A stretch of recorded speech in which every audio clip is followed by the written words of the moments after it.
Zee Marathi, चर्चा ही होणारच।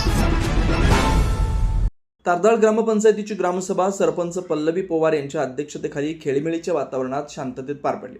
गावच्या विकासासाठी झालेल्या सकारात्मक चर्चेमुळे ही सभा मागील सर्व सभांसाठी आदर्श ठरली, अशा भावना उपस्थित ग्रामस्थांनी व्यक्त केल्या। तारदाळ ग्रामपंचायत हद्दीत वास्तव्यात असलेल्या सर्व नागरिकांनी डिसेंबर 2026 अखेरपर्यंत तारदाळमध्येच मतदान नोंद करून घेणं बंधनकारक करण्यात आलंय। मुदतीत नोंद न करणाऱ्यांचा पाणी पुरवठा व ग्रामपंचायतीमार्फत मिळणाऱ्या इतर सुविधा बंद करण्याचा एकमताने ठराव मंजूर झाला। शासन निर्णयानुसार कन्या विद्या मंदिर तारदाळ या शाळेस इयत्ता 8वी, 9वी आणि 10वीचे वर्ग मंजूर झालेत। येत्या शैक्षणिक वर्षापासून 8वीचा वर्ग सुरू करण्याचा ठराव घेण्यात आलाय। भविष्यात पावसानं ओढ दिल्यास पाणी टंचाई उद्भवल्यास टँकरनं पाणी पुरवठा करण्यासाठी तातडीनं अहवाल तयार करण्याचं ठरलं। घनकचरा व सांडपाणी नियोजनासाठी ठोस उपाययोजना राबवण्यावर चर्चा झाली। ठाकरे नगरमधील गायरान प्लॉट धारकांच्या नोंदी ग्रामपंचायत दप्तरी करून ग्रामपंचायतीचा फाळा सुरू करण्याचा निर्णय झाला।